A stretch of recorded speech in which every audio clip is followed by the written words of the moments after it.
ప్రతి ఒక్కరూ కూడా వాళ్ళ స్థాయిలో రెడ్ బుక్స్ అని చెప్పి రెడ్ బుక్లు పెట్టుకొని ఉండరు. చంద్రబాబు నాయుడు స్థాయిలో చంద్రబాబు నాయుడు ఒక రెడ్ బుక్, లోకేష్ స్థాయిలో లోకేష్ ఒక రెడ్ బుక్, ఎమ్మెల్యే స్థాయిలో ఎమ్మెల్యే ఒక రెడ్ బుక్, మండల స్థాయిలో మండల నాయకుడు ఒక రెడ్ బుక్, గ్రామ స్థాయిలో గ్రామంలో ఇంకో రెడ్ బుక్, గ్రామ స్థాయిలో ఇంకో నాయకుడు గ్రామ స్థాయిలో ఇంకో రెడ్ బుక్లలో పెట్టుకొని ఏం చేస్తూ ఉన్నారు? అతి దారుణంగా అన్యాయంగా ఆస్తులు ధ్వంసం చేస్తూ ఉన్నారు. రాష్ట్రం మొత్తం దాన్ని చూస్తూ ఉంది, కానీ ఎవడు మాట్లాడడం లేదు.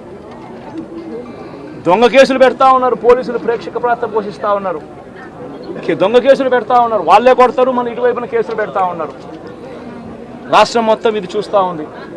చీని చెట్లు నరికేస్తూ ఉన్నారు, ఆస్తులు ధ్వంసం చేస్తూ ఉన్నారు, కనిపిస్తూ ఉంది.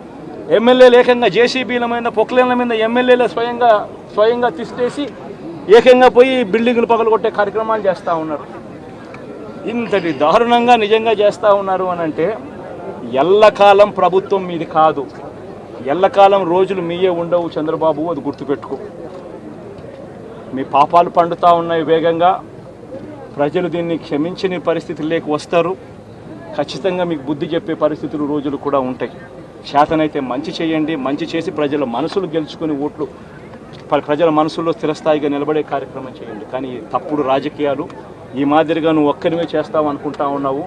ఇదే మాదిరిగా కొనసాగితే రాష్ట్రంలో ఒక తప్పుడు సాంప్రదాయానికి నువ్వు నాంది పలుకుతా ఉన్నావు.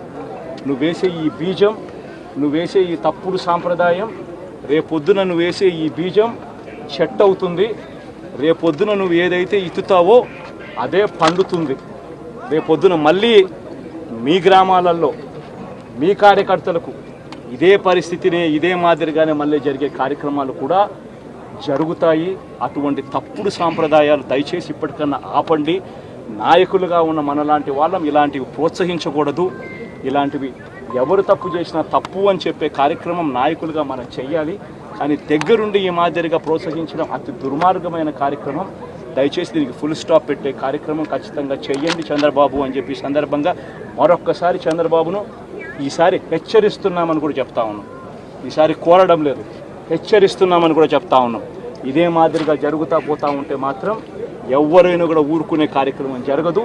రియాక్షన్ అనేది ఖచ్చితంగా ఉంటుందని కూడా చంద్రబాబు నాయుడు సందర్భంగా గట్టిగా చెప్తాను. ప్రపంచంలో ఎక్కడ జరిగింది ఇందుకు ఇంకోటి జరిగేది. జగన్మోహన్ రెడ్డి ఆయన 14 నెలలు జైల్లో ఉండి తిరిగి వచ్చాడు, బెయిల్ వచ్చింది.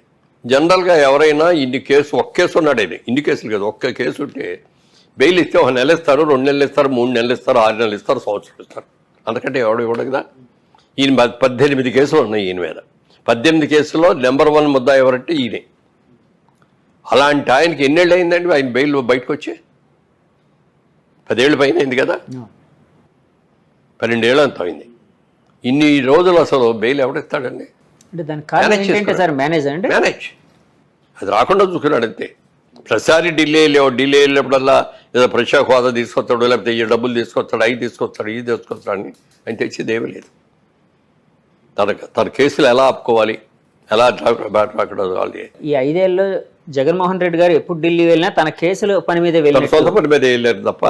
సార్, సో ఇలాంటి ఫ్యాక్టర్లన్నీ ఆయన ఓడించాయండి డెఫినెట్గా. మరి ఇవన్నీ కూడా ప్రతిదీ లెక్కేస్తారండి. వాళ్ళ ఎన్టీ రామారావు గారు రాజకీయాల్లో రాకముందు మన ఆళ్లలో చూసుకుంటే 20% పేపర్ చదివేవారేమో, రాజకీయాలతో టచ్ ఉండేది. 80% అసలు ఎవరికి టచ్ ఉండేది కాదు.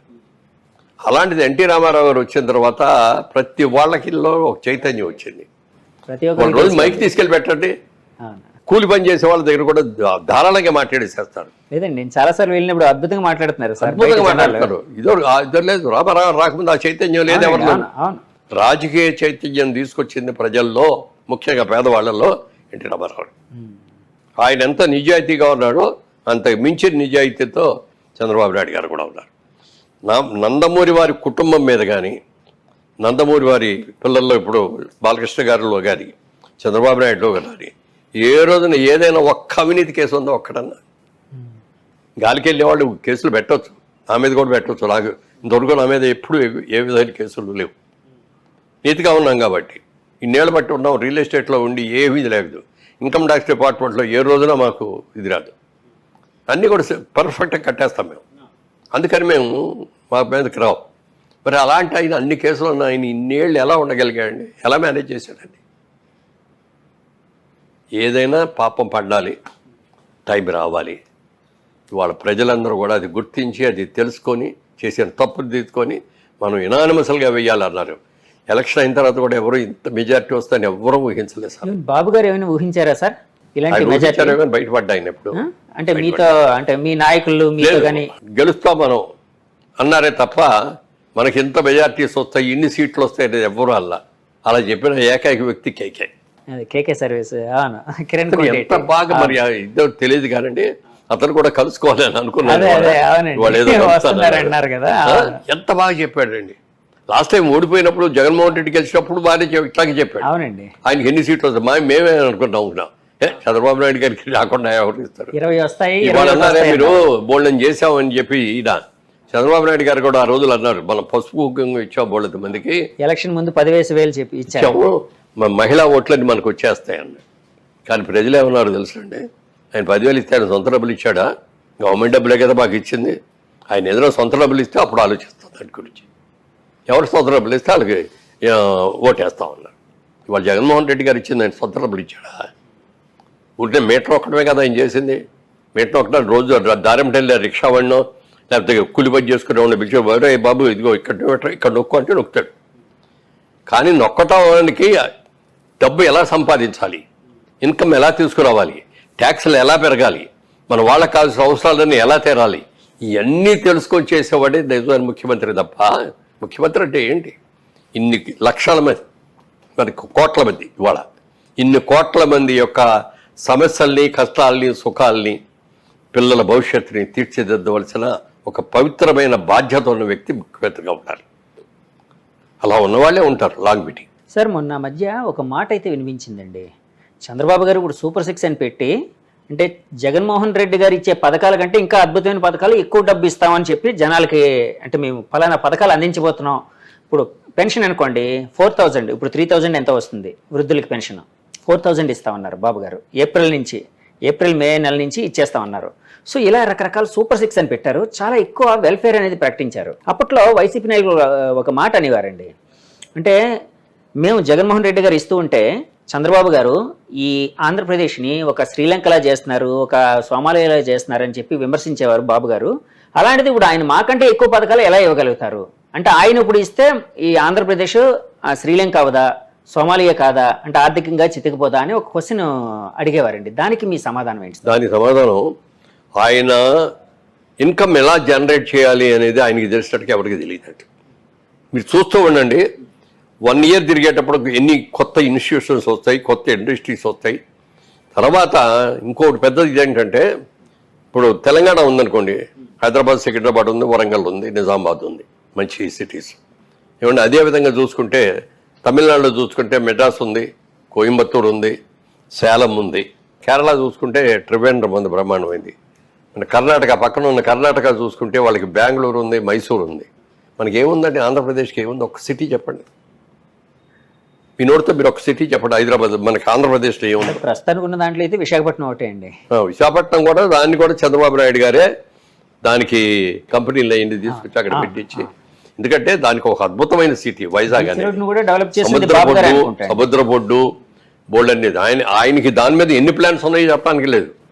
ఈ Visakhapatnam lot of pharmaceutical industries ఇప్పుడు బాగా ఉన్నాయి. అలాగే అక్కడ హార్బర్ ఉండటం, హార్బర్ బాగా డెవలప్ చేసి ఇది చేస్తే ఇంకా అద్భుతమైన ఇతర దేశాలన్నింటికి కూడా ఇక్కడికి వచ్చి ఇక్కడ అన్లోడు లోడు చేసుకొని మళ్ళీ ఎవరెక్కడికి వెళ్ళాలనేది ఇవన్నీ కూడా చేసే హబ్ లాగా, ఒక సెంట్రల్ హబ్ లాగా వైజాగ్ చేయడానికి కూడా అవకాశం ఉంది. ఎంతమంది లేబర్కి ఉద్యోగాలు వస్తాయో చెప్పడానికి లేదు. అవన్నీ చాలా ఉన్నాయి. వైజాగ్ని చేస్తాం. వైజాగ్ ఓకే ఒకటి. విజయవాడ సిటీయా బిజినెస్ సిటీ అంతే, ఏమి కాదు. గుంటూరు పంటలు, మిర్చిను పొగాకు ఆడితే అది. తెనాలి ఇంకా తక్కువ. మంగళగిరిలో ఏమీ లేవు. వీటన్నిటి కలిపి అమరావతిని క్యాపిటల్ చేసుకొని ఇదంతా కలిపి ఒక సిటీ చేయాలి. ఇది ఒక అద్భుతమైన సిటీ చేసి దీనికి కావాల్సిన వనరులన్నీ చేయాలి. బయట ఊళ్ళ నుంచి, బయట దేశాల నుంచి, అతర రాష్ట్రాల నుంచి, మనకి తమిళనాడు నుంచి వస్తాయి లారీలు, బోల్డ్ వస్తాయి. ఈ లారీలన్నీ కూడా విజయవాడ నుంచి వెళ్ళాలి. అలా కాకుండా మంగళగిరి దగ్గర నుంచి అవుటర్ రింగ్ రోడ్ ప్లాన్ చేశాడు. గన్నవరం ఎయిర్పోర్ట్ దగ్గరికి వెళ్ళి కలుస్తాయి. అసలు విజయవాడలో రావు. అలాగే హైదరాబాద్ అయినా ఉంటే మంగళగిరి వచ్చిన తర్వాత ఇటు నందిగామ దగ్గరికి తీసుకొచ్చి ఓవర్ బ్రిడ్జిల మీద అక్కడి నుంచి హైదరాబాద్ వచ్చేటట్టు. కలకత్తా వెళ్ళాల్సి అయినా ఉంటే నందిగామ దగ్గర కంచికిచర్ల దగ్గర బ్రిడ్జి మొదలుపెట్టి డైవర్స్ రింగ్ రోడ్ లాగా చేసి గన్నవరం ఎయిర్పోర్ట్ దగ్గర దాటిన తర్వాత కలపాలి. ఇవన్నీ కూడా పెట్టేస్తే ఏముందంటే సిటీలో ట్రాఫిక్ తగ్గుద్ది. అవునండి. ఈ కమర్షియల్ లారీస్ అన్నీ కూడా రావు. ఓన్లీ ఇంటర్నల్గా ఉండే కార్లు, ఇంటర్నల్గా ఉండే బస్సులే ఉంటాయి. ఇప్పుడు ఆపరేషన్ లేకుండానే మోకాళ్లకు ప్లాస్మా ట్రీట్మెంట్. మీ ఆర్థోపెడిక్ సమస్యలన్నిటికీ రోబోటిక్ టెక్నాలజీ ద్వారా తక్కువ ఖర్చుతో శాశ్వత పరిష్కారం. Free consultation. ప్రతి ట్రీట్మెంట్ పై 20% డిస్కౌంట్. ఈ ఆఫర్ కొద్ది రోజులు మాత్రమే. త్వరపడండి. V9 hospitals 9281465842.